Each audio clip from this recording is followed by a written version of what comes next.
Love is the most misunderstood word in the human language. The first answer is never the answer. Not ever. Take a breath. Congratulations, you just did the most unconditionally loving thing you could do. You chose to live another second. Yeah. Welcome to another Inner Edge podcast episode. I'm here with Larry Michel, aka the Love Shepherd. He is a human connection specialist and the founder of the Institute of Genetic Energetics and author of the book Lasting. Welcome. Thank you. Yeah. It's great to be here. Yeah. I don't get to do in studio very often. Usually it's all around the world, but it's always, through Zoom or the computer. So this is awesome. Yeah. Yeah, I like the energy. Thank you. Yeah, you're welcome. Glad to have you. Yeah. So as always, we're going to hear a little bit about what Larry does, how he got here, and then as always, he's going to offer us a little experience of some sort of exercise. So stay tuned for that. So tell us what you do. Right now, if I was to whittle it down to the most important thing, is I help people remember our divine origins. Okay. So once recognizing those, we can bring them forward into what we experience today without being controlled and manipulated or feeling like we're being manipulated by our environment. Yeah. Yeah. Tell us a little bit more about the sort of like trajectory on how that works with, if you were to work with a client. Oh, gosh. There's many ways, but I can say that if we were to go back and ask ourselves, what's probably one of the most divine characteristics that we showed up on this planet with as human beings? Yeah. It would be curiosity. Totally. Right? Yeah. So, that old statement, child's mind or beginner's mind, there's huge sacred value in that. And really what it is when we enter this world, we come in and we're curious, just curious. I mean, we need to know a couple things. We need to be able to feed ourselves. We want food. Yeah. And then we want safety, right? Which is really at the beginning, just keep me warm, right? And we're not looking for anything else. We don't even know what to ask for. Yeah. And so what we do is we're just seeking for information, constantly curious. And the child's mind is so beautiful because it doesn't conclude, it doesn't judge, it doesn't create separation, it doesn't label, it doesn't have communication issues. Yeah. It doesn't walk around with an ego. It doesn't even distinguish between male or female, right? Yeah. Or masculine or feminine, however you want to describe it. Yeah. We are just purely curious. And in that purity, we're not looking to prove anything. We're just seeking, right? And so if we're not looking for proof, we're constantly surprised by the truth. Mm. And now if we just stop there and go, wow, kids do that. Yeah, they really do that. Mm-hmm. So can adults. And the only thing that gets in the way of it is how we've been conditioned to create conclusions, to judge, to make decisions, to at some point even learn how to possess things as opposed to just hold them, and bring judgment into the game. And as soon as we do that, we cut off our accessibility to what's really happening around us and the deeper meaning of almost everything. Yeah. Right? Yeah. So when you ask me how do I work with clients, there's a lot of questions right at the beginning. And it's not just me asking questions, it's me inviting them to ask questions. Yeah. So they tell me, we're having an issue, whatever that issue might be. Okay, so speak more about it. Well, this person does this and I don't like it. Okay, so have you asked them why? And not why like you're trying to make them wrong, but curious. Yeah. Like the easiest way into a why question is just to say, I'm curious. Right? I really want to know and truly be curious, right? Yes. So it'll backfire if you use that phrase and then you go, but I want to know this. Right. That won't work. So, and instantly someone will give them an answer. And then the next thing to realize is that the first answer is never the answer. Not ever. Just never the answer. Maybe if you ask them a color, like what color is that, red or green, Yeah. perhaps. Or do I turn left or right? Perhaps. Yeah. But when it comes to issues of the heart, of the body, of our environment, of our goals and desires and passions and wants, our purpose, whatever that might be, we simply just have to go deep. So most people will stop at the first answer, thinking that they've been told what they needed to hear. Right. That's what you told me. That must be what I need to hear. Yeah. We don't even answer that way. We think we do, but we answer with what seems the most obvious. And then when someone asks us, I'm curious, what does that mean? All of a sudden we go, oh, that's kind of a good question. I really didn't explain what I meant by the word trust. Yeah. Right? Or even the expression of love. Yeah. Both of those words are words that are constantly summarized and used and leveraged against behaviors, and they get us in big trouble. So what do? I get to be in the inquiry space and take my clients there. And results happen so fast. Wow. It's a completely different ballgame. Yeah. It's the what I'm sort of like taking from what you're saying is the idea of curiosity, and then asking that question is just to then go deeper and deeper and deeper to see how does one person define love versus another person to get some sort of clarity with each other. Yeah. If someone says to me, I'm not feeling the love from you anymore. Yeah. I could stop there and go, oh my God, that's tragic. Right. That's horrible. What does that mean? Does that mean that we don't want to be together? What does that mean? And I start, projecting all these possible Totally. devastating directions. Or I might get really excited about it, and go another direction. But if I was to say to them, can you speak more to me? Like when you say love, what specifically are you talking about? And the answer might be, for the last 6 or 7 months, I don't feel like you listen to me very well. I don't feel heard at all. And now we're at the real issue. Yeah. Right? Are getting closer. Yeah. And at least we know where to go. If I just stop with love, it's the most misunderstood word in the human language. Yeah. Oh, and it's searched everywhere, and it's most of the time leveraged against behaviors, which means you don't love me. You don't you don't take out the garbage. Mm-hmm. Right. You don't take care of the kids. It's been made into an action, into a verb, or even to a noun. And love is none of those things.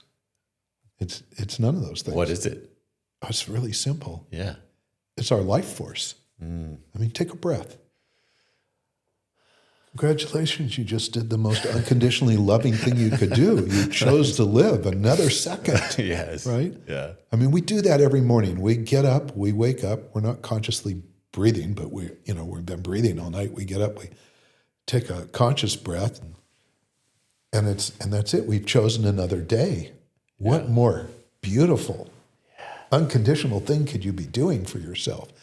And then, we put our feet on the ground, and like today, it's a little cold, right? We go, oh, yeah, I need some slippers. Yeah. Or we go, oh, I got to get ready for work. I want to do my workout. I got to feed the kids, and all the stuff that is important, and sometimes not important, but all the things that we've made ourselves responsible for come flooding in, and then instantly we've forgotten that we're this most precious, truly embodied life force, which is love. It's nothing else than that. You can give it names, you can call it eros, you can give it, all these other things, but they're also descriptions. Someone says, well, I need more eros in my life. Well, can you tell me what that means? Right. Because I might have heard it from a different person than you did. Right. and I really want to understand you. Yeah. So, very quickly, there's a number of words that fit into that category that we use a lot. Trust is another one. People say, well, I don't trust you. Okay. I will tell people that you don't trust anybody. Trust is an inside job. Yeah. So we have to trust ourselves. We can deem someone else trustworthy, reliable, consistent, all the various things that are really important to us that we truly do need to understand and be able to both make a decision for ourselves how we want to show up, but be able to request from another. Yeah. So, but when you just throw the trust word out there, Right. it doesn't create benefits. It creates damage, and it actually constricts instead of opens up. Right. As soon as we start taking some of these big words and summarize them for behaviors or leverage them against behaviors, we're constricting what's possible. Mm-hmm. And as soon as we drop back into curiosity and ask, gosh, I can feel this is important to you. Mm-hmm. And it's important to me too. Mm-hmm. And I want to understand better. And I'd love to be understood better as well, perhaps. Yeah. So this is just the basics of communication is curiosity. And it's not complicated. I was listening to a podcast yesterday, actually, from a very accomplished relationship coach. Yeah. And I'm listening to his suggestions and his ideas, and I think some of them are really great. And I love learning from others. I'll constantly be learning. Yeah. And then he talked about curiosity for a moment. I went, yes. Yeah. Okay, great. We're going to get into that. And he says it's really hard. Mm. And I just went, no, it's divine. Mm. This is part of what we are. This is the origin of mankind was born with this. Yeah. We weren't taught curiosity. We're born with it, just like we're born with cells in our bodies. So if we return to what's divine in us, that's not difficult. What's difficult is getting out of the way the stuff that is stopping us from doing that. Mm-hmm. That's the challenge. But if we get grounded with what we are, then how much easier is it to navigate what is coming our way or not coming our way? Yeah, I love it. And that's where genetic energetics comes in, because genetic energetics is a tool that looks at what we are, not who, not how, but what we are as human beings, how we communicate, how we process information, how we intimately and sexually engage, how we run our lives, the speed, how we process. These are all genetic codings. Yeah. Right? And when we know them, it's so easy to just embrace differences instead of point them out and make them wrong. Right. Yeah. Just those things alone are transformational. Yeah. So you spoke about genetic energetics.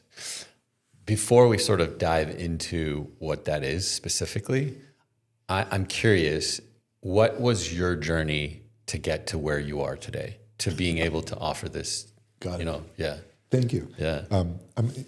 How many hours do we have? Right. So you want the Reader's Digest version. It actually goes back to when I was 14 years old. Yeah.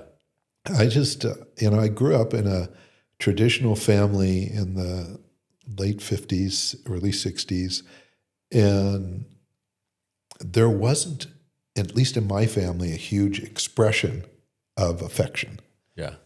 And the love title came in there. So I spent the first many decades of my life looking for what love meant and what it is. Yeah. So for me to get to what I told you, that didn't come right away, right? It took a long time. And so I just wanted to understand relationships better. I watched it in the movies, and I'd see all these love stories and all this stuff, and I go, oh, it looks like that. It's going to be really cool. But I didn't have any of that at home. At home, what I had was be a good student, figure out your occupation, pick one. That's probably the one you're going to have all your life, and you'll retire with it. Plan to get married and have kids. It's like, okay. And it was Vietnam era, so right on the other side of that was all kinds of other things that were going on that had us just question our existence, right? Yeah. And that's kind of where I grew up, in that environment. I went to school to be a psychologist. I studied psychology, social anthropology, and statistics. So, which I never thought at the time statistics would be important, but now when I look at how you find truth today, especially in research papers and stuff like that, I'm so thankful that I did that. So thankful. So that's the path I took. And I got off it a number of times. I got married at a young age. I married my high school sweetheart. That was experimental for sure. And I just, but it was a constant seeking. And then eventually I found myself very much in the personal development space. Okay. So I came down to San Diego from Seattle, where I was born, to partner with Tony Robbins, and worked in that environment, and people like Bob Proctor and John Assaraf, and a great assortment of wisdom holders and teachers. I feel very fortunate to have that experience. And at the same time, I was learning all these different things to help be better at my craft, which was consulting and coaching and working with people. And I just, I was using everybody else's information. We do, and like we're in that learning stage. Well, am I going to be this? Am I going to be that? Am I going to follow that? Am I going to follow this? But I had questions that were just not getting answered anyplace else. And then almost 20 years ago, I was at an event and at the same time this event happened, I was at the tail end of a relationship that I was really working hard on. Like, I still had the belief that I could fix it. Yeah. Right? I had the whole fix it mentality. And even with all my coaching, I still wanted to fix stuff, right? And I was at this event. And at the end of this event, a gentleman that was sitting 5 seats from me for 3 days that I didn't even know was there, because I was in the fix-it stage of a relationship, right, that wasn't going well, so I didn't really want to talk to anybody. I sat next to a wall, so the wall couldn't talk to me, right? He gets up in front of the group, and he makes this presentation and says, I can tell you something about your relationship that no one else has been able to tell you. I go, okay. I have now seen coaches, therapists, started studying Tantra, worked to get a Tantric certification, thinking that make me the best lover that would possibly keep that relationship alive. And none of those things were the results. And so he says, he's making this offer. Yeah. So now at the end of the class, I go, I'm interested. And he took me, into the lobby of the hotel we were at, and he asked me a couple questions. And he opened this book and went through, and he proceeded to tell me information about myself that some of it, like I went, wow, that's very accurate. That's true. But there were tiny details there that were really essential. And he gave me some information about myself and my history about how I did things that literally had me shed probably 30 years of shame. Wow. In a heartbeat. Wow. Right? I mean, that quickly, just with clarity. Yeah. And giving me permission to recognize an attribute that I've been carrying around my entire life.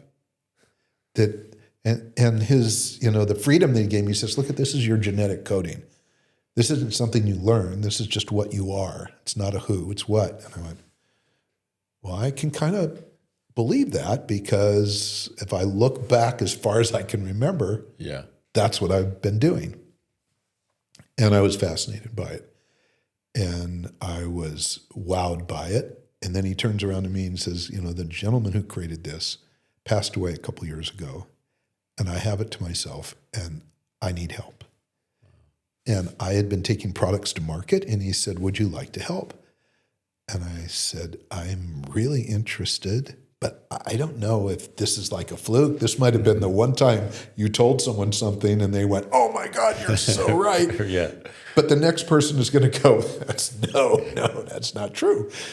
And I said, I need to study it. Just like any product I take to market, it's got to be efficacious. It's got to be real. Otherwise, I don't want to market it to anybody. I don't want to take money or time away from anyone unless I can really give them something that's valuable. Yeah. And he said, sure. What do you need? And I said, I need to interview people. And I did for a couple years. Wow. Close to 1,000 couples. That's amazing. And it was really an amazing experience for sure. Thank you. And the crazy thing is it was never wrong. So in that period of time, what would happen is like I would have to get information from them. And it was only two things. And this is everybody's gonna go, what? It's birth dates. I was asking for a birth date and the birth date of the opposite gender biological parent. Wow. And of course, you can imagine me, I'm going, right. First, when he asked me for a birth date, I'm going, oh, you know what? I love astrology. I think it's really cool. And it's not the answers. It's like, no. And and at that time, Enneagrams around. Human design was kind of at its beginnings in terms of popularity. Gene keys, nowhere to be seen. But I've always liked the esoteric stuff. It just never, ever landed and gave me the insights I needed. And he said, no, it's not astrology. It's different. It's astronomy at the base. And astronomy is a hard science, right? So astronomy, the planets, position of the planets, how it affects the waves in our, Farmer's Almanac, astronomy. Has been around a long time. So it's using that and quantum physics. And I went, oh, okay, that's different. Yeah. And what it was doing is telling us, all of us, when you run this, what are the energetic properties? What are the frequencies that we're vibrating at that pinpoint a specific characteristic and style? And yeah, it was wild. So and I started asking questions. I'd go to people and I had this long list. And then I would ask, it'd be like if I talked to you and I'd say, who else do you know? Who could I talk to? Any couples that you know? And you go, yeah, my friend Bill and Jane, talk to them. I call them up and say, Solomon said, call you. Yeah. He says, yeah, I'll get back to him later for this one, right? But I would get the information, then I would go back to my partner and I would say, here it is. And then he would tell me what their profile was. And then he'd give me a little bit of information about it. And then I'd have to go back and tell the person. And that was my way of checking it out. Is this true? Do you know this to be true? Yeah. And it was remarkable what happened. And occasionally, and I left out an important piece. The reason why this was created originally by the gentleman who came up with the whole thing, his name is Dick Nelson. He had gone through a number of divorces, and he went, I'm a smart guy. I should be able to figure this out, but I have not been able to figure this out. Yeah. So he started looking for solutions. And he was kind of into the esoteric stuff, but he was also an efficiency expert, knew a lot about science, and started to put this thing together manually. Took years. It's miraculous what he did. And that's where the information was. So I was going back and checking it out. And I would take the information that I was given and I would go back to the people and say, so tell me a little bit more about how you communicate.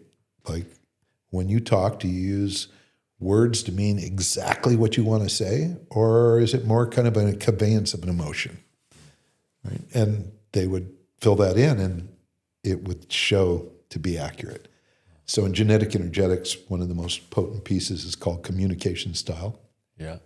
And, for the listeners out there, have you ever had anybody you thought you were communicating to really, really well and they didn't get it, or they thought they got something and it wasn't at all what you were trying to say? Yeah, we've all had that, Yeah. right? Oh, absolutely. So there's two styles. There's one type is structural. That's what I am. I use my words really carefully Yeah. to mean what I want to say. And sometimes I'll use a word and it'll get misunderstood. And when that misunderstanding comes up, if you don't know there's a difference, the challenge is what's complicated about saying that was sacrilegious or something like that, right? And what the other person was hearing was not the word sacrilegious, but what they thought was an emotion behind it, right? And it said, so you were blaming this characteristic on the reason for these situations. I went, no, I was just describing what I thought might have added some information to what was happening. But that doesn't happen like that. Usually people just get upset and go, well, I didn't hear that. Yeah. That's not what I heard. That's not what you said. That's not what you meant. Right? Yeah. And if we realize that there's really two different styles, one that uses words very specifically and another that is really listening for the emotions, then we have a whole new opening in terms of how we communicate with people. Absolutely. And it's literally 50% of the population is one way and 50% are the other. Really? Wow. Right? So, here's a good one for you with communication. I can be saying, talking to someone who's what's called figurative talking style. Okay. And I'll talk to them and say, look, at what we've been doing and how we do it, this is really important to me. And I would like you to follow these directions because of that, because it's going to get us a good result.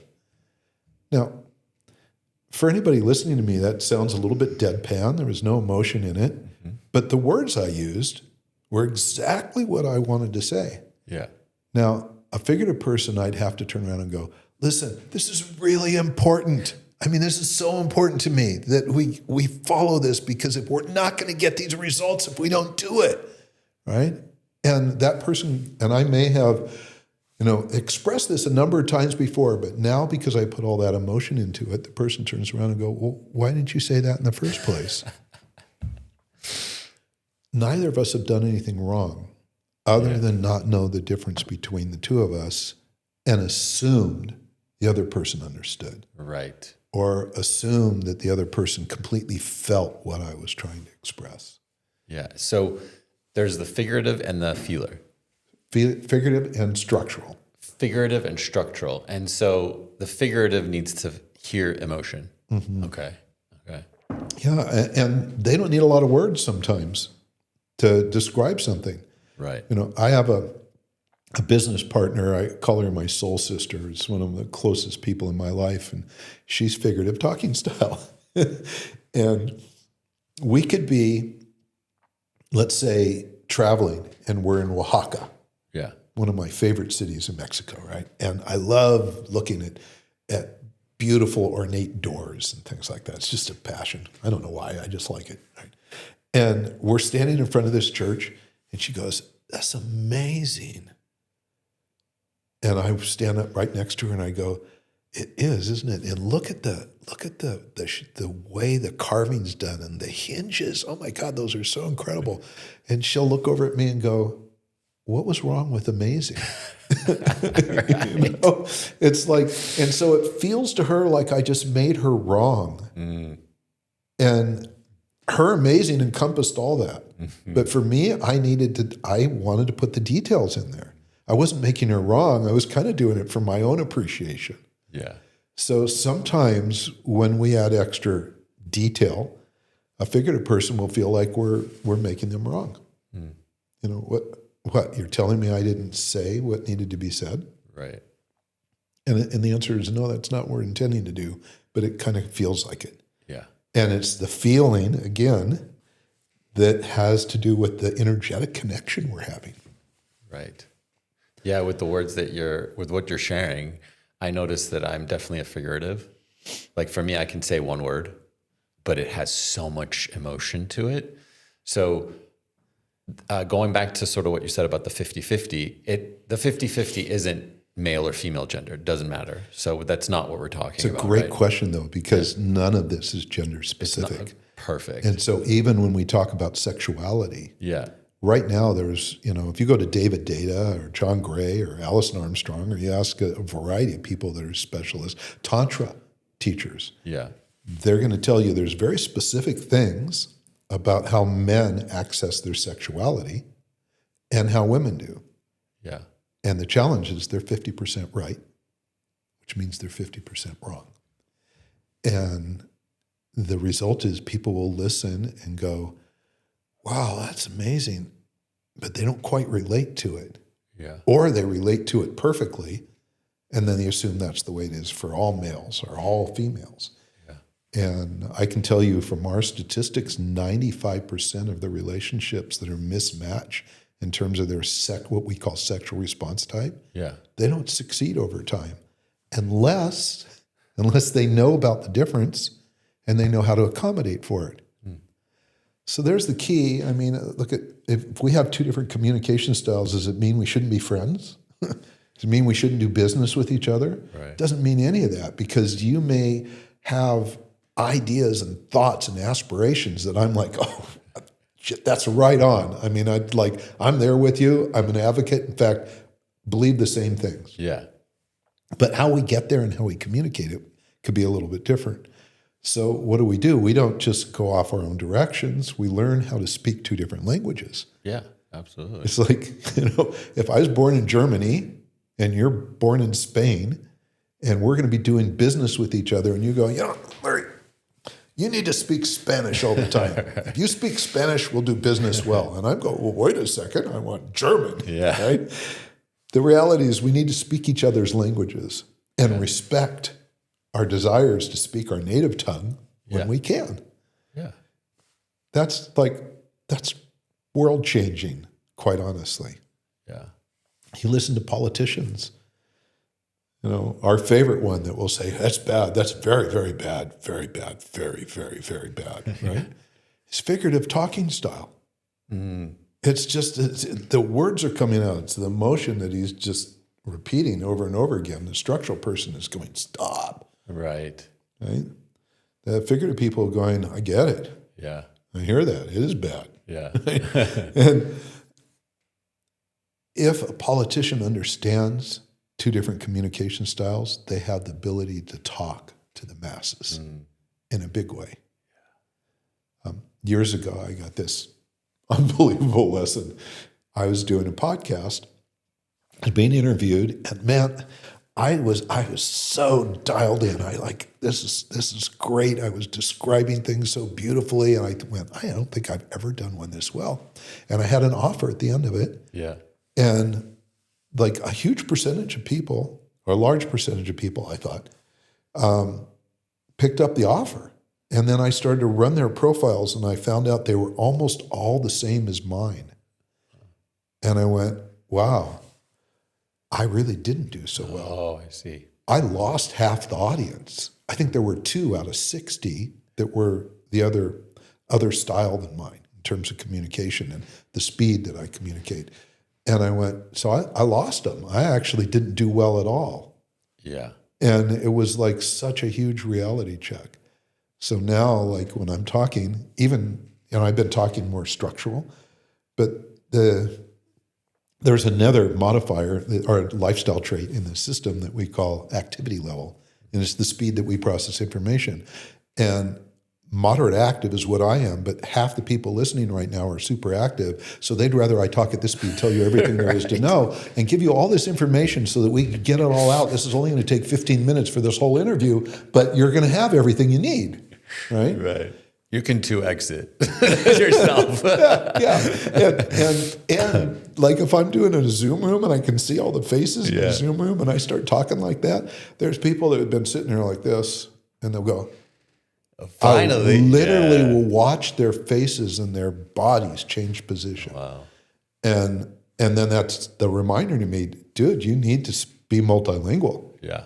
Right. If I'm talking to one person, I can match and mirror. I can do all these other things that we do to connect. Yeah. Because words are only 7% of our communication, right? Right. Some people believe they're more. It's not 7%. Yeah. So that's a great statistic if you think about it. Now, if half of us are speaking a different language and words are 7%, then that means there's a 3.5, there's a 96.5% chance that you're going to be misunderstood, especially if you're texting or doing something like that. Right? Oh my God, yeah. That's terrible odds. I don't want those odds. No, it's like, yeah, you might be right 3.5% of the time. Yeah. There's no bueno. So there's other things that go with it. There's, have you ever been in a situation, for example, where someone you felt like they drained you of energy? Oh, absolutely. Yeah. Do you have a nickname for that person? No.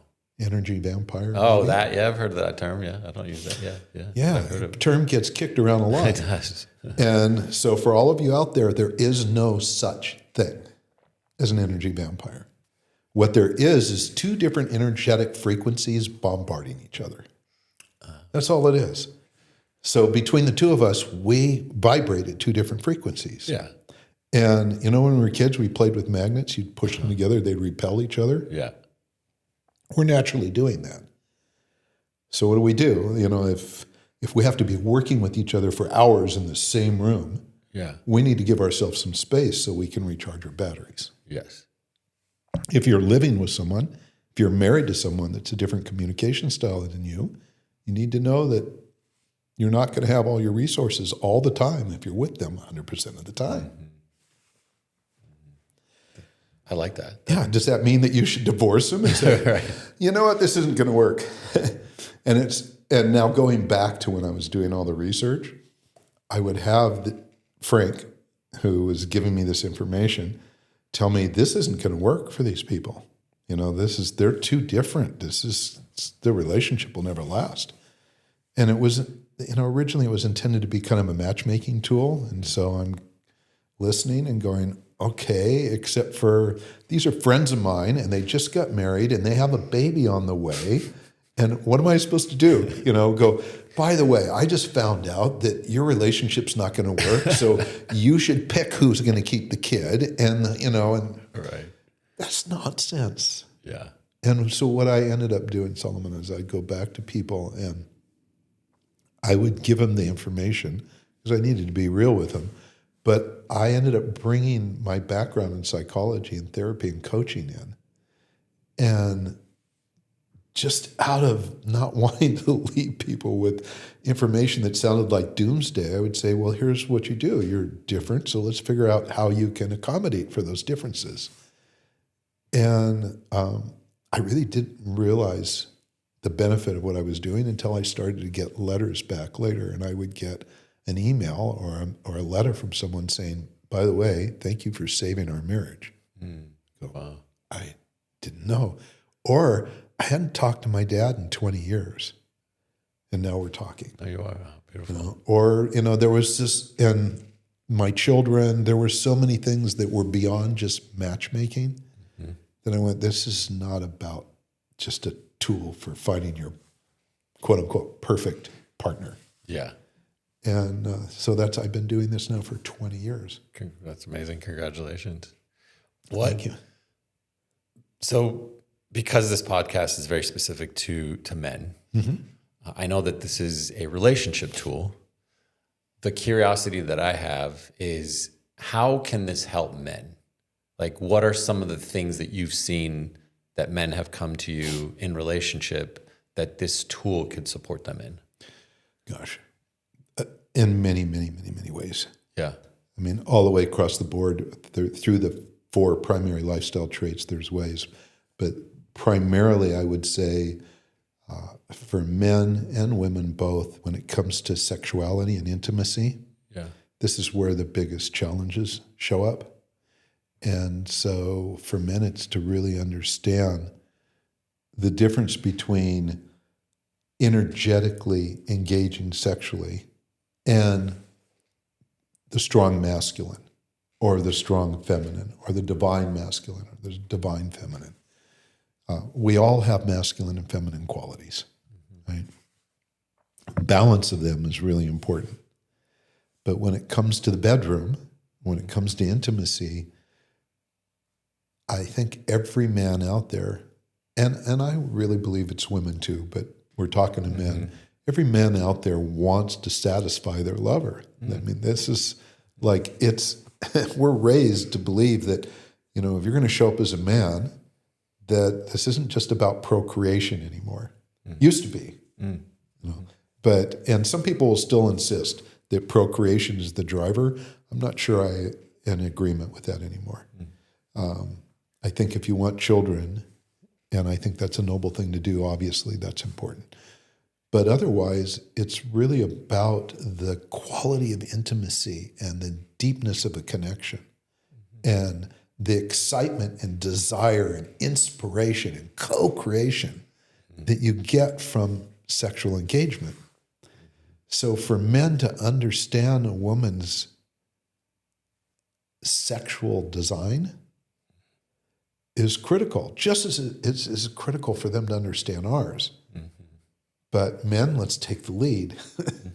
This is coming from a man talking, right? So I think that it's a responsibility for us to understand what our women need and understand our own needs well enough to know how to ask for them in a way that a woman feels really good providing. And so sexual response type is a really big one.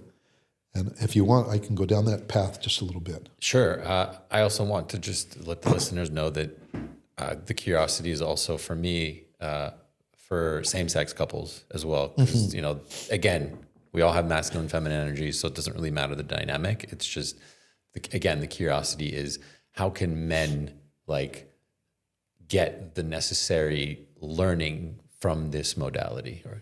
Got it. Yeah. And thank you for extending that out, because there's all different kinds of people. Yep. We're all different in many ways, right? Absolutely.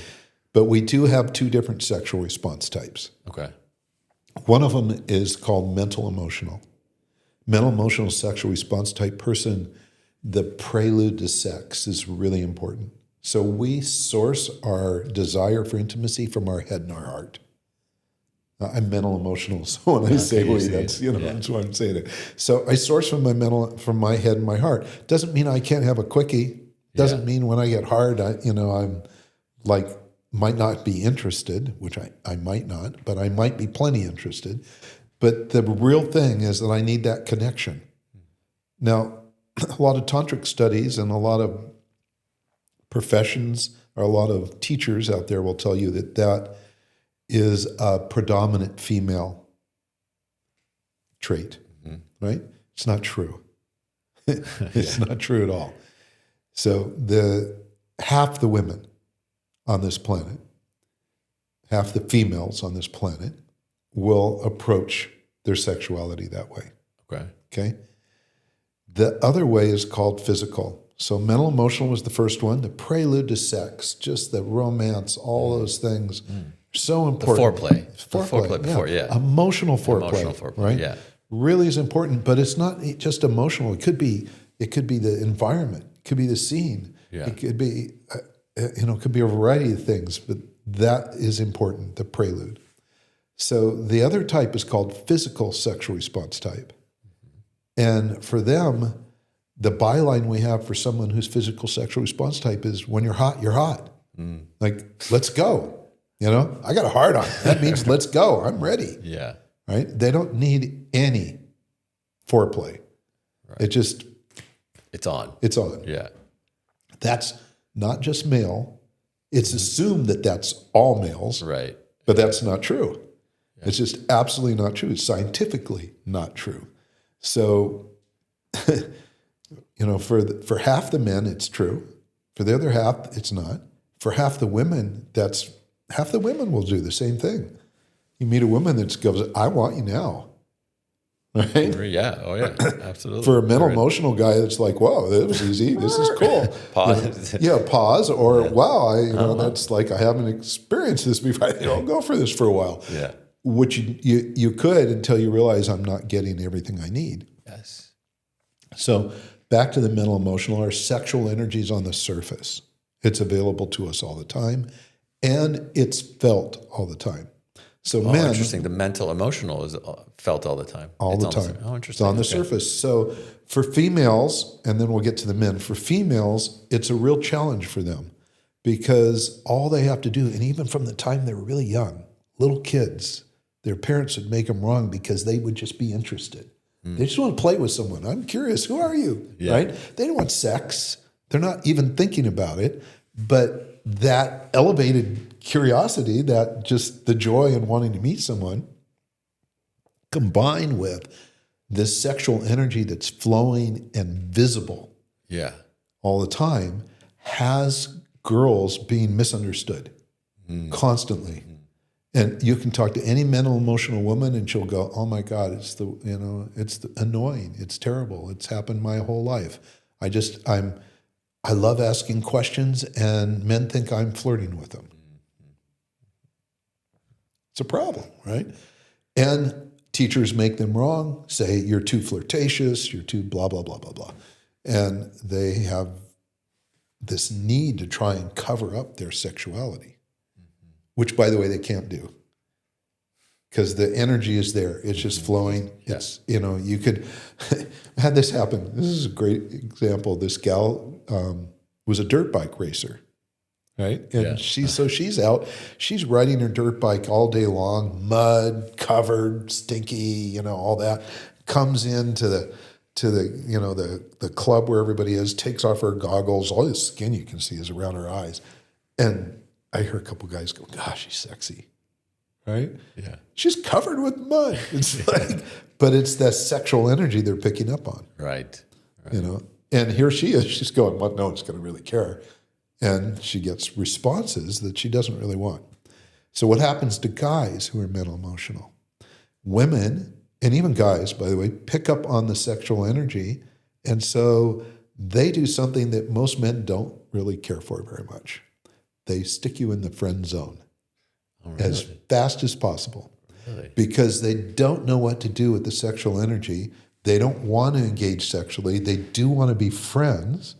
They maybe want to, it may be more over time, but at the beginning, that's bam, it's like you're coming on too strong. Right. What guy knows this, right? And how many guys have been stuck in the friend zone going, "Well, that's not fair," Yeah. Or, okay, I guess I'm a good friend. So, there's guys that have great game. It won't be those guys. Right? Because of that, because they're just kind of, dealing with that positioning that's been done. I can definitely see that I am the emotional mental. Yeah. And I've experienced it's like this, how do I say it? This excitement, this joy of wanting to be affectionate and caring and joyful. And my sex is on the surface, but it's the desire to connect with someone. And for me, it's not always about wanting to have sex with them. I'm just like so vivacious to see people and meet people. Yeah. So I can totally relate to It's so natural. I am too, the same way. Yeah. And, I can watch it happen. You get in a conversation and I get animated when I'm excited about things, right? And if a woman is feeling like, I don't want to, I'm not looking for a partner, I'm not looking for romance. Yeah. They'll cut it down. They'll just end it right there. Right. And not in necessarily a mean way. They don't mean to be mean, but they just don't know what to do with what they don't understand. Right. The energy that's coming at them is potent. And they're like, "Whoa, yeah, makes sense." So, and then the physical sexual response type person, their sexual energy is held inside. So it's a different frequency. And it's held inside until someone that has the same frequency meets them. And it's like they have the key to the lock. They can open the door and the energy starts to flow. Huh. So here's the deal. The mental emotional person doesn't have that key. They're at a different frequency. So if you're in a relationship with someone who's physical and you're mental emotional, this piece that has the sexual energy moving, kind of like Kundalini energy moving through our body. Yeah. It's happening for us, but it's not happening for them.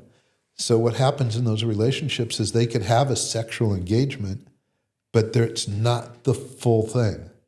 It's kind of like the rheostat or the dimmer switch is not all the way up. Yeah.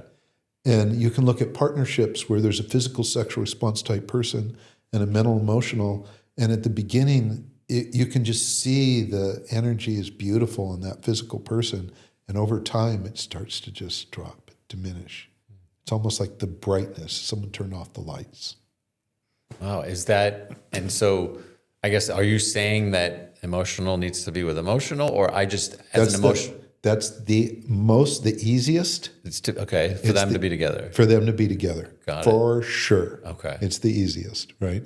It's smooth. The engagement is beautiful, and you understand each other really well, right? You don't have someone racing you or holding you back.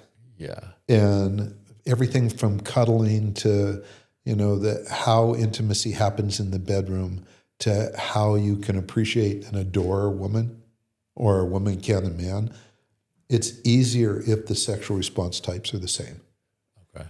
And if they're different, there's things we have to do to accommodate for it. So there's some basic things on the surface. So the physical sexual response type person, when they say they're hot, right? You've got to be aware of that. Yeah.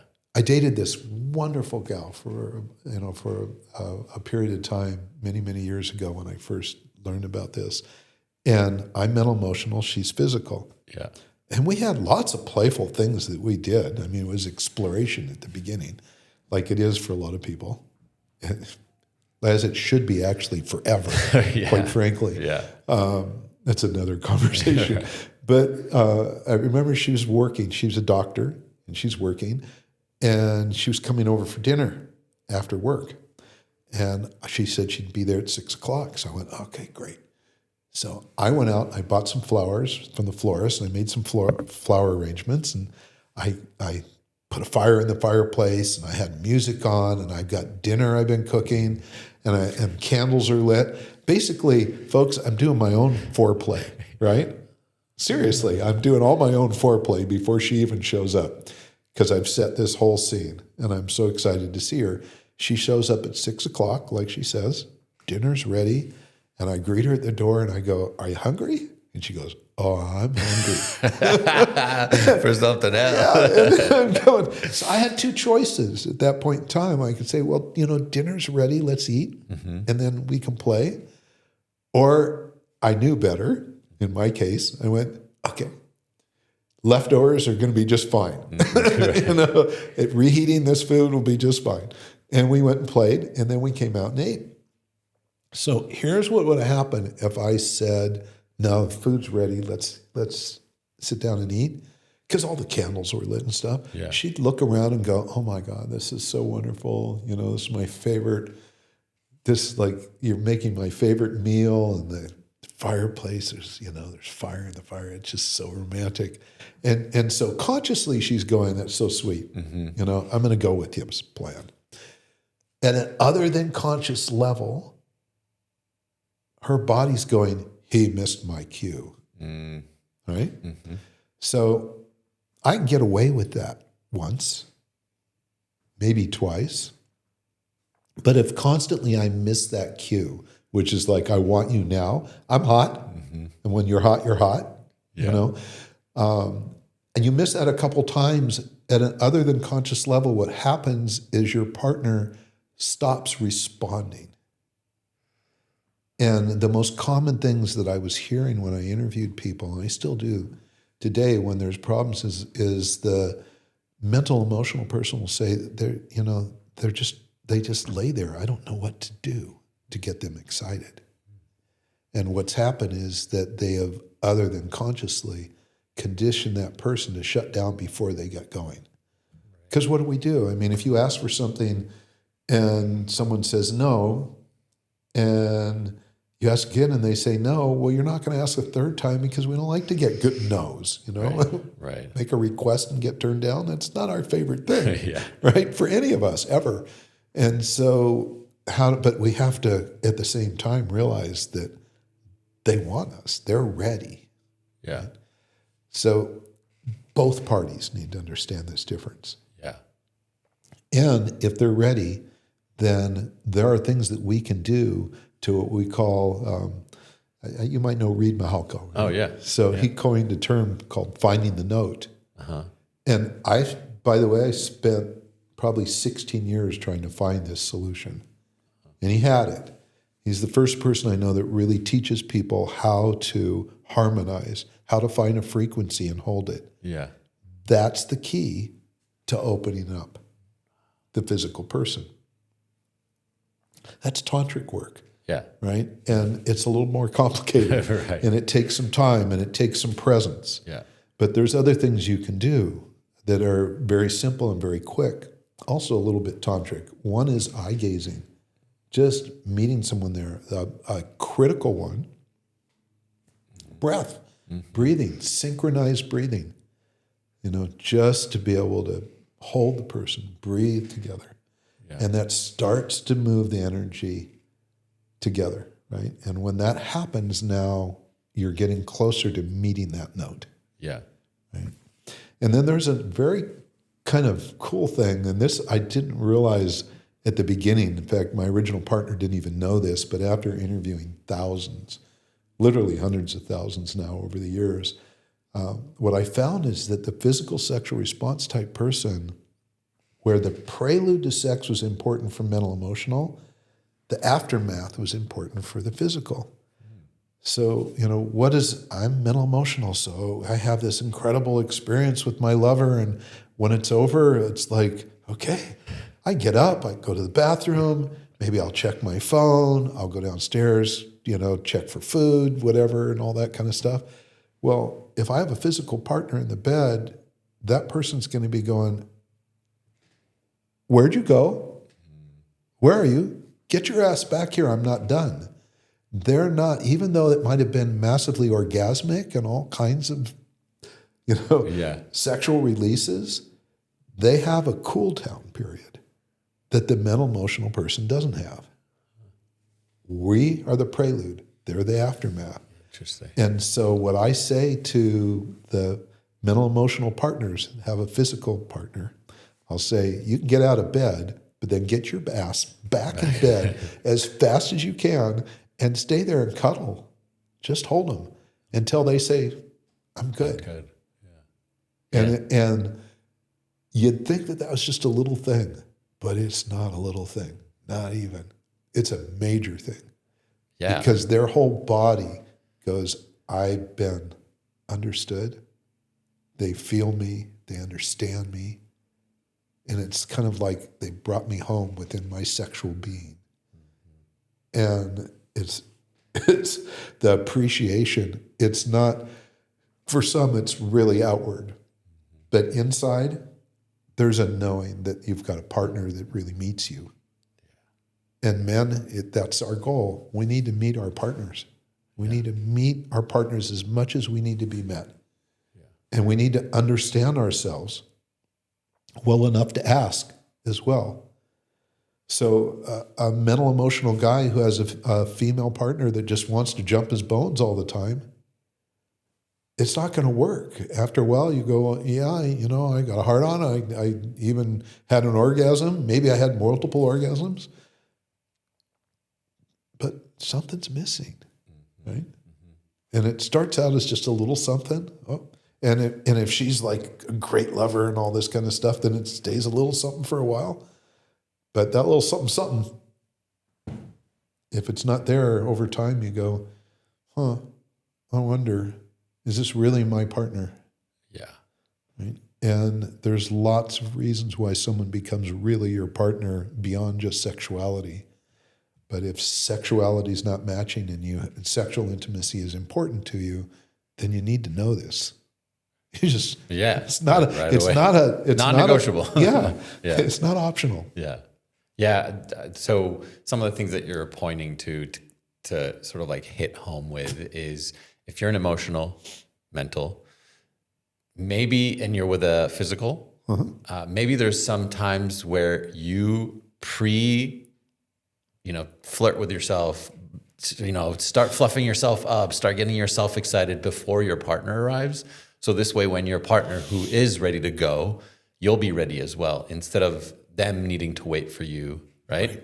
And then at the end, and when you're with a physical, just remember just hang out in the bed for a little bit longer, cuddling It's so each other. simple. I mean, it's so who simple, doesn't right? want to do that anyhow, right? Exactly. So, well, some and of us just- don't, right? Some of us just are like, okay, I'm done. I came. I want to go, right? So yeah. There's so many little intricacies around sexuality. We could be talking about that for hours and hours and hours and hours. Absolutely. And just, it's just the awareness. And is. now get curious. Yes. Guys, ask questions. If you think you're supposed to know everything about your woman and that's going to make you a great lover, you are misguided, right? You're really misguided. Women love to tell you. They don't know. They want you to know, but if you ask, do you like this? Do you like that? How's this pressure here? Yes. It's not, do you want a massage? It's like, where would you like to be touched and how do you like to be touched? It's not, do you like to kiss? It's how do you kiss? And it's asking those questions.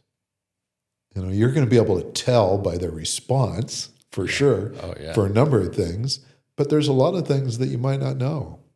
Yeah. You meet someone that has orgasms because you massage their ankle. Right. This is real. I actually had that experience. I was blown away. I went, this is wow. This is great. Wild. But how would you know? Yeah. So the miracle of, curiosity and asking questions and exploring and experiencing life, right? Allowing myself to be open to see what's in front of me and what's possible between me and another person in that moment. Yeah, for sure. Wow, this has been very illuminating. I hope it has been for you out there as well. How about let's start diving into the exercise or the experience that you're going to offer us. Give us a sort of like understanding or an explanation of what it is, and then we can go into it. So tell us what it's about. Okay. One of the exercises that has been probably one of the most powerful ones at resolving conflicts, and conflicts that are highly energized, right? Like whether someone's really angry or they're sad, and just the emotions are so strong that it's almost impossible to get. It seems like it's impossible to get to the real subject, and a lot of that impossibility may be our own. Like, wow, I can't believe I just said that to that person. I must be really pissed off, right? Mm-hmm. So how do we handle that?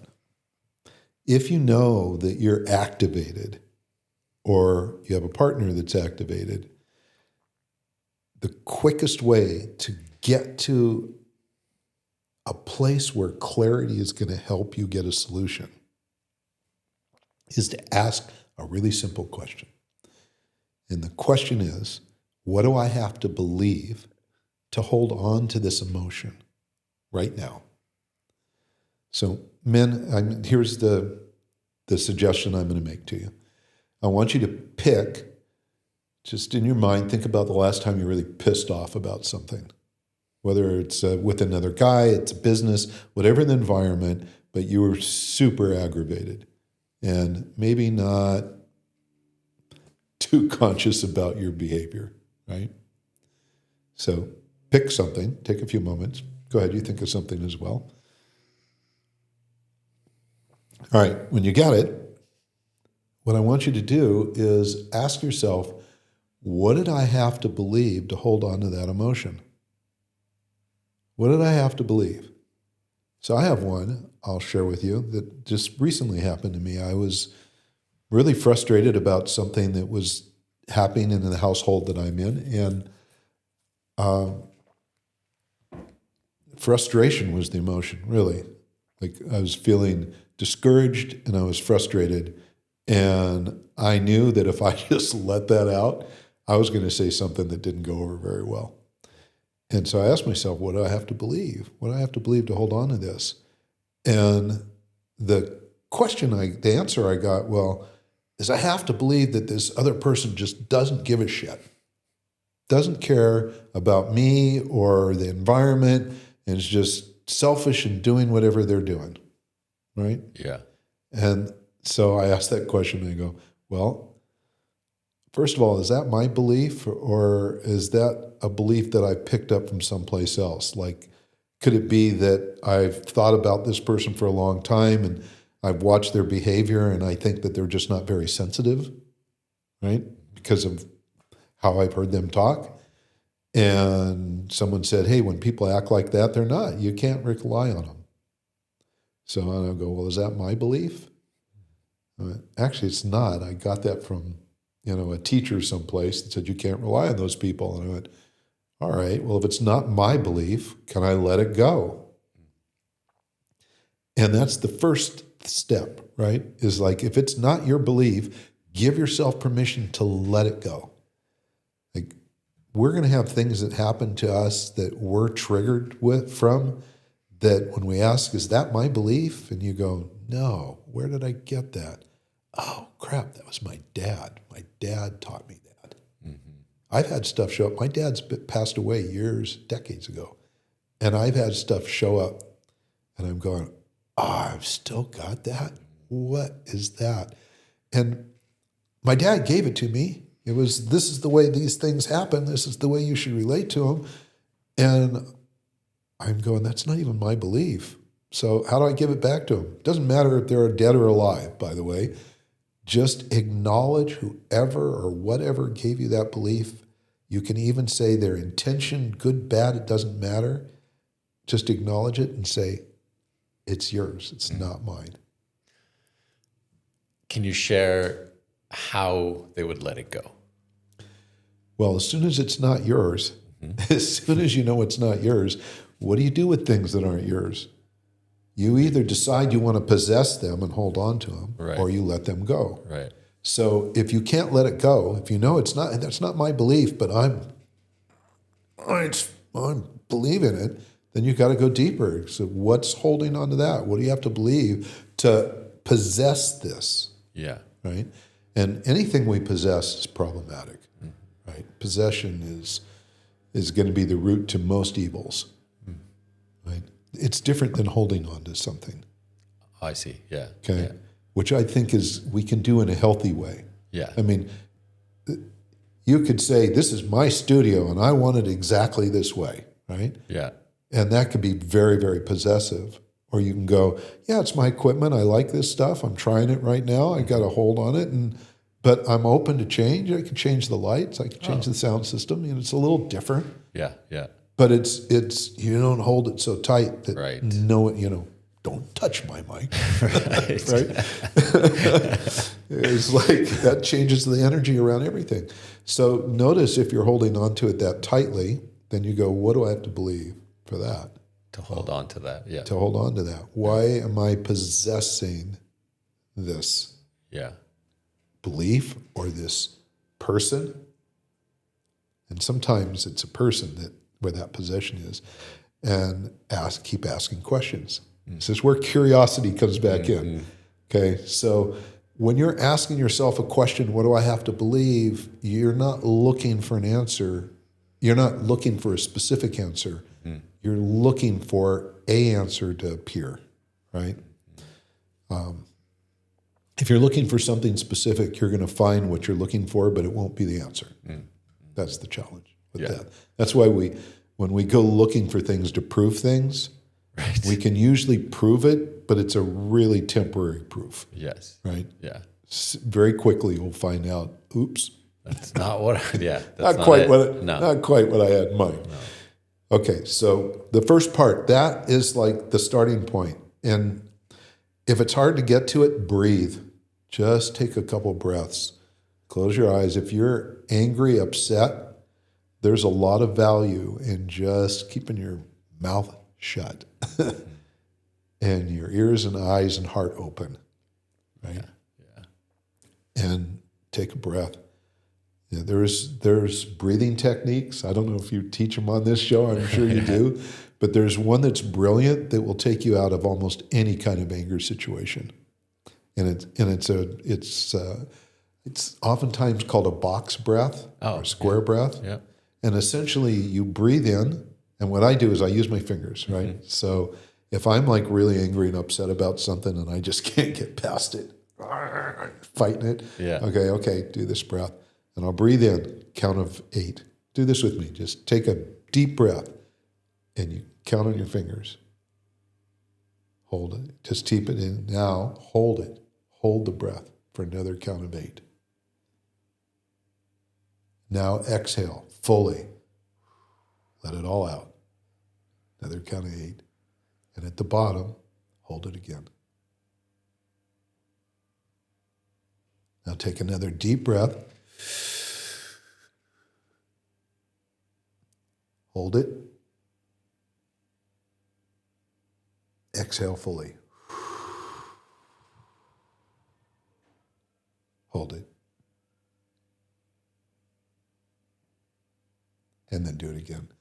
If you, I guarantee you take 10 rounds of that, Yeah. whatever was really bugging you is It's not gonna have the bite it had. Yeah. Right? And then you can ask the question. Now you can get into curiosity, ask the question. Okay. So that's smart. So if you are in a heightened state, recommendation is to do the box breathing. So inhaling for 8, holding for 8, exhaling for 8, holding for 8. Now the 8 might be a lot long. It might be long for your lungs. So just dependent on your lungs.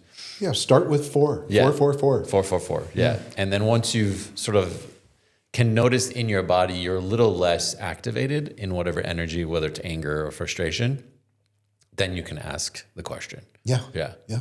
Great. So now once you have the question, right? Yeah. Remember, you can give it back and go, okay, I don't want that belief anyhow. Yeah. Or you get clarity about what that belief is, and you might go, I feel strongly about this. It was taught to me when I was a kid. I feel strongly about it, but it's affecting some of my decisions. And now you can ask yourself, what could you change? How could you do this differently so that it doesn't have the impact on others or yourself that's adverse, right? Like, what makes this difficult? How could I turn it around? Yeah. Because for every adversity, there's an equal or better opportunity. Absolutely. Always. Always. Agreed. Just Agreed. always. And you know what? Sometimes it feels so shitty out there that you can't go, no. You can say that. Yeah, fine. Give me your happy face type thing. Right. No. Sorry. It always proves itself to be true. Yeah. Once you get through it, you go, wow, I wish I could have got there faster. Right. Yeah. Is there a recommendation in terms of doing this verbally in your head, writing it, or does it matter? It's up to The person. Yeah. I mean, there's people that write down, they journal everything. Yeah. And it's powerful for them. Yeah. Right. And there's others that do it in their head. I kind of do it in a meditate type environment. I have a jacuzzi at home. It's my meditation place. Yeah. Right. And I'll get in 105-degree water. And then I'll ask if I've got questions to get answered. Yeah. They always get answered in there. They do. Yeah. Amazing. And it's, and I'm going in there with the intention, Right. to do it. So, you can always ask yourself, what's my intentions? Mm-hmm. It's going to be, that's a major part of how anything manifests. Right. The intention being, can you actually explain a little bit by what you mean by intention? Okay. So,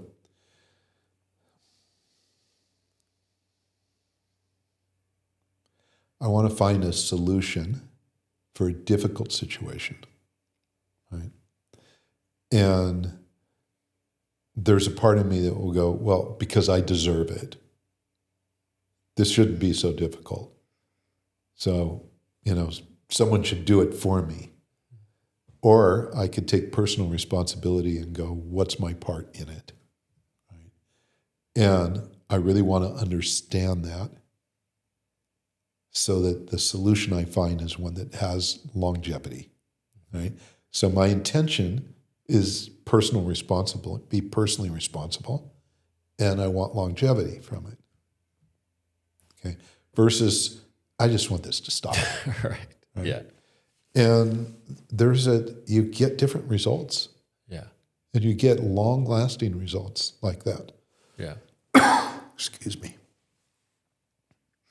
So an intention is, you're not looking for an outcome. An intention is more of you setting sort of like a statement of openness, curiosity of what the answer might provide for you. Yeah. Yeah. Yeah. Yeah. That's a huge distinction. Very, yeah. I mean, it's the difference between finding a solution that lasts for a short period of time, Right. or one that doesn't require the same solution to be played out over and over again. Correct. Right? It's very embodied. It's very tuned in. Yeah. Yeah. My book, Lasting, Yeah. it's a really unique book. It's kind of a movement in a way, but the whole book is designed to, instead of having to repair things, to be prepared. Interesting. Okay. So like relationships, most people will just dive into relationships. And there's a belief system out there. There's lots of people that teach us to say, well, there's 5 different steps to relationships. And the first one is the chemistry phase, where you're just all in for whatever reason. And genetic energetics actually talks about chemistry. It's the only system that's been scientifically proven to be able to show you're going to have chemistry with. So it's a big subject of ours. And at the same time, I don't believe that chemistry is what just happens at the beginning of a relationship. It does, but it can last forever. Truly can last forever. And so that first phase, not quite accurate. Then the second phase is usually like the oh shit phase. Like, again, the chemistry's happened and everything seems to be going good, but now it's not. Now stuff is showing up. I'm starting to see things. We're starting to have some battles, and there's this belief you got to work through those battles, and that's your real learning experience, right? Yeah. Like if you don't have conflicts, you're not going to really grow. That's what a lot of people believe. I think conflicts do bring us growth, and I don't think relationships require them. Amazing. Okay. Great. So these different phases, honeymoon, conflict phase, now we're getting used to each other phase. Eventually you get to the purpose and vision phase. That's all nonsense. It's a description of what people have been doing for the last maybe 100 years, but it's not genetically how we're designed.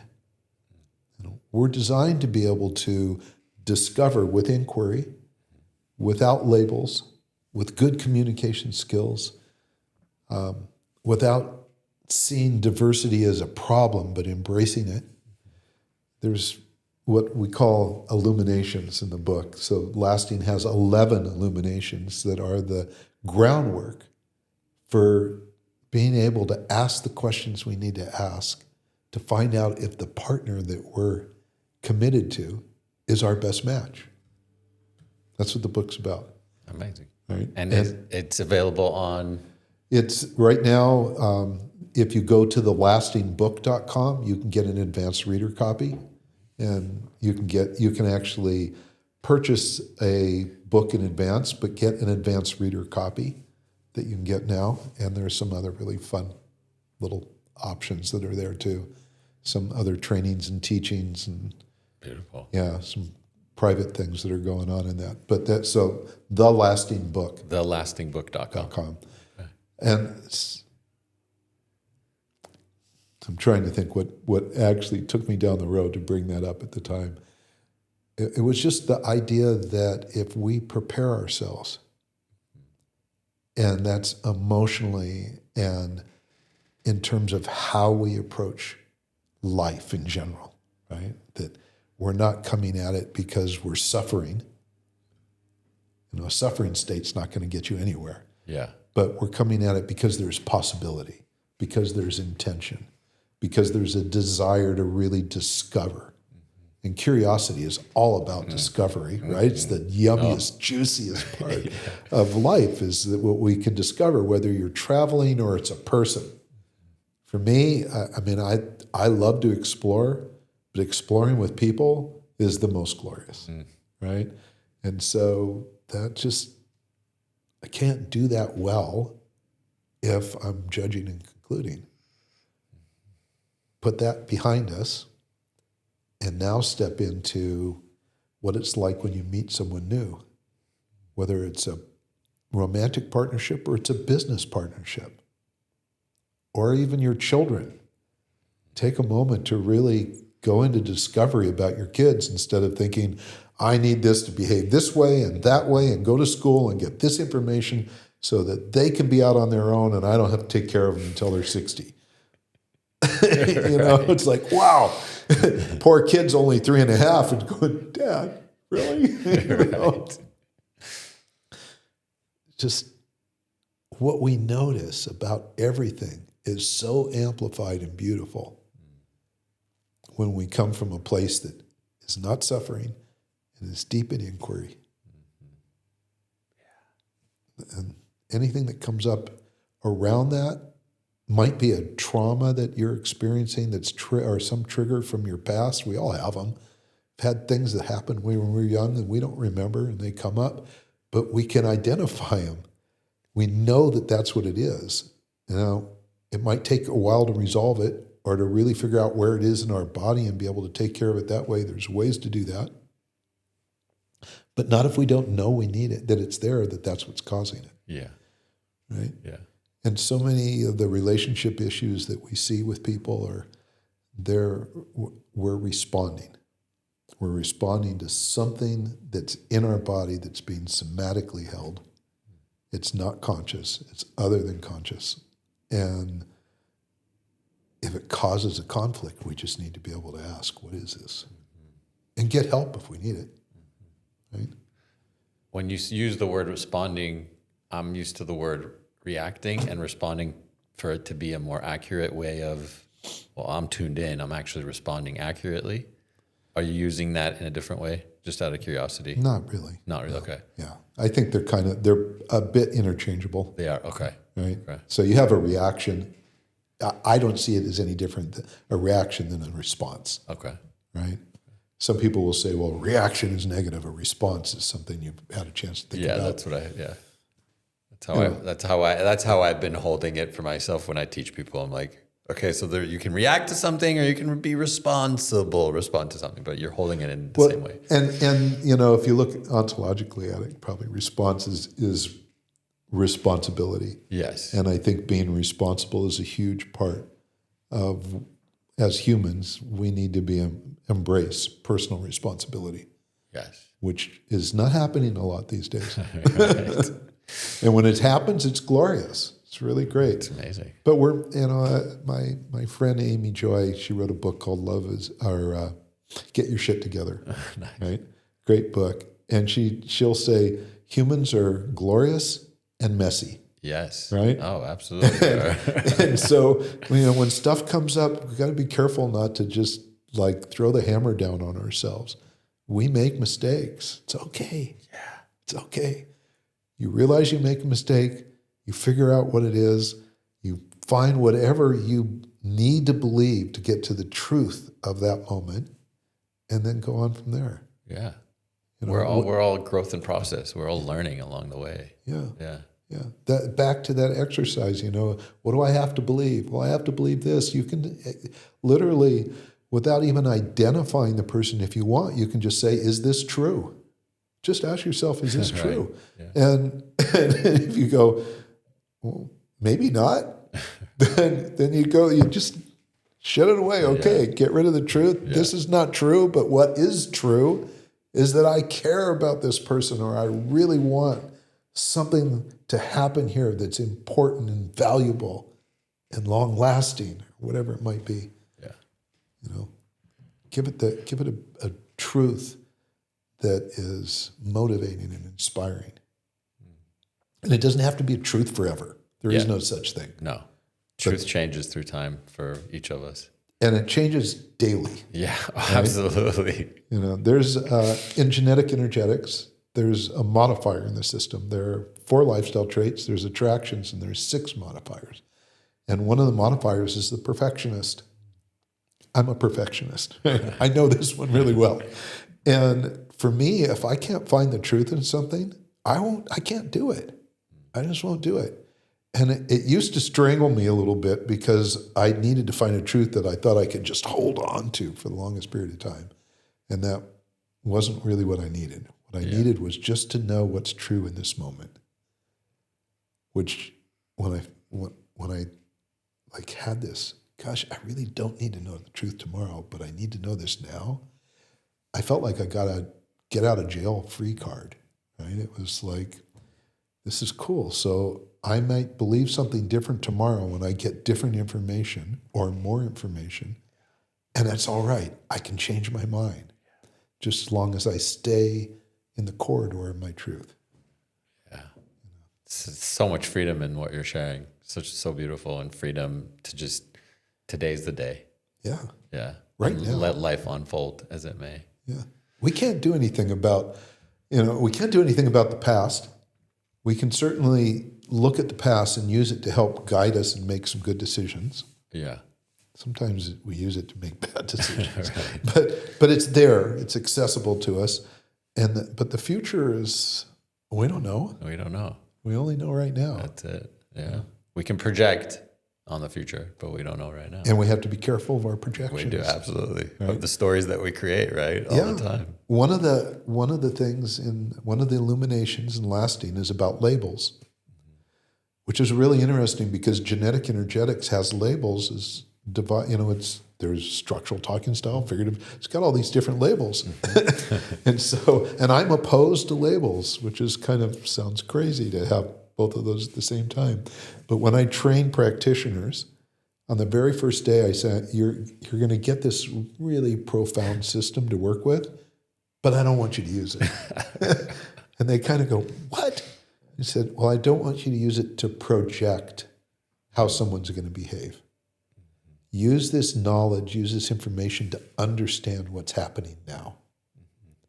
Because as soon as we project or as soon as we put a label on something, it's like, well, it'd be like this. Let's say I go, yeah, you know what? He's just not a very nice person. Let's say that I make this decision. You don't know it, and I'm thinking he's just not a very nice person. He's a decent interviewer, but he's not a nice person. So at that moment, I've put you in a closet with a little sign on the outside says "not nice person" inside, right? Yeah. And it might not be true at all. And let's just assume. It's not true as far as I know. You're an absolute amazing person, but if I stick you in that closet as the not nice person and I lock the door, you're going, what? I don't have any options now? Right. It feels terrible.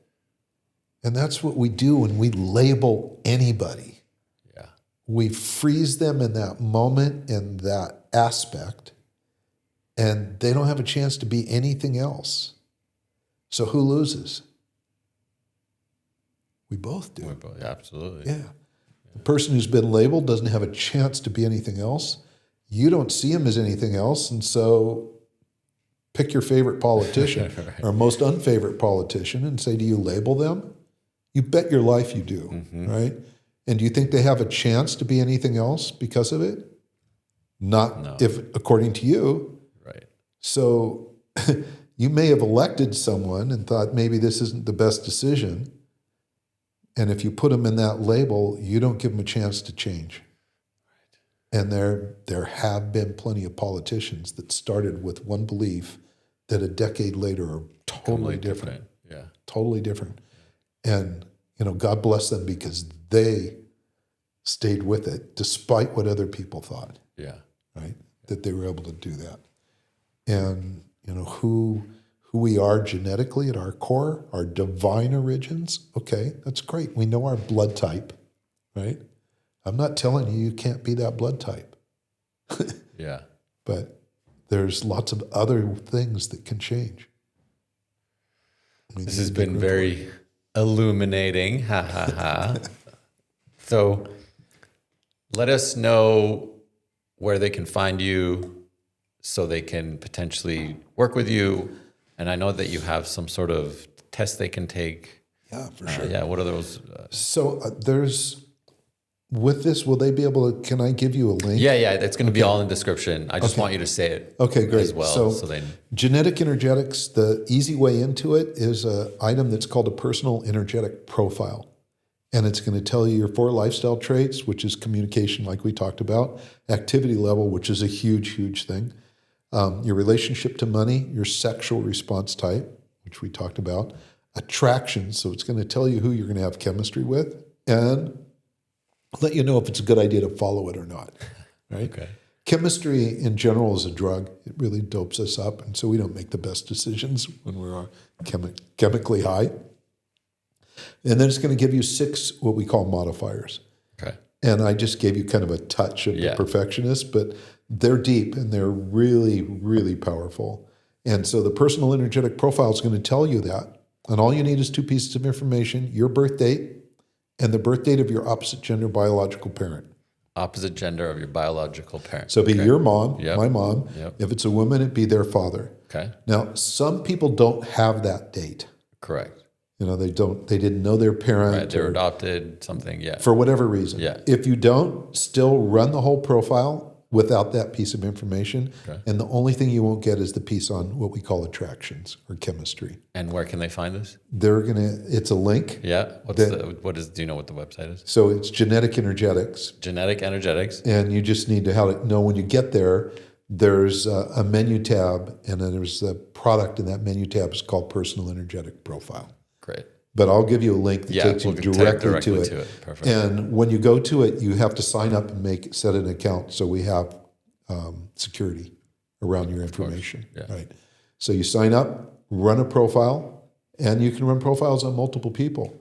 So, run one. We've had over 4 million profiles right now. And there's some people that will run hundreds of them. Yeah. Anybody why not, right? You find someone, you're like, hey, can you tell me your biological? Everyone that works for me, Yeah. everyone on my team, even the people I outsource to, I have that information. Yeah. And I've run your profile. Oh, have you? Yeah. Oh, hey, I want to know what is. I want to send it my way. I was going to check it out before I came in here, but we just got caught up in this. But most of our community, I know a lot of the people. Yeah. And again, I'm not using it to label them. I'm using it to understand what it is that I might be experiencing in any situation, so I can show up and be most open and aware and accommodating and honoring of our differences. Right. I love that. Yeah. That's beautiful. That's great. So you got the the genetic energetics profile, and then thelastingbook.com.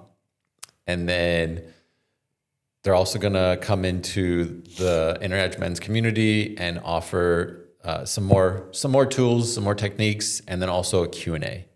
Yeah. Yeah? Yeah, of course. Any final remarks before we close it out?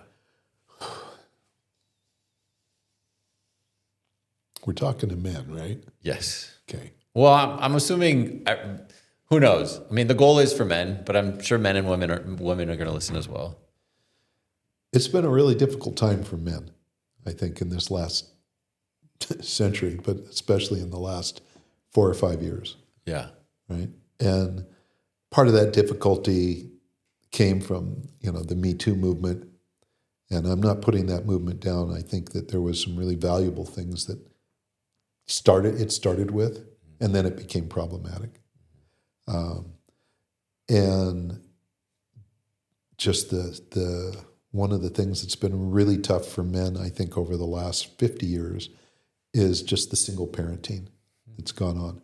So men have grown up with just a mother or just a father, and without having both parents, we have things that we end up having to work through. And so there's a lot for us to do, right? Yeah.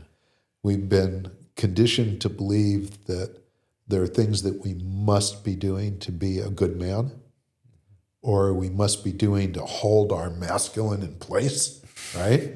Like, don't challenge it, that's me. And it's like we hold it so tightly that you actually put a label around yourself, right? And so, my invitation is breathe, get curious, and get really, really curious and notice how people show up. Notice what you learn, and do it for yourself as well. Like, there's nothing more powerful in terms of figuring out what it is that drives us than to ask, why am I doing this? You get your first answer and you go, and why is that? You get your second answer and you go, and why is that? By the time you get to 7 levels deep, you're at the core, and there's a good chance you'll be in tears. It's okay, guys. Right? But you're going to get to really what's driving you, what's really most important to us. Yeah. And when we have that, the energy and the vibration around it is magnificent. It's miraculous. Thank you. So beautiful. Yeah. Go there. Well, thanks for joining us, Larry. Thank you out there. Once again, as always, let me know what else you guys want. Is there any practitioners, any sort of tools and techniques that you want to listen to? I'd love to offer it. See you next time.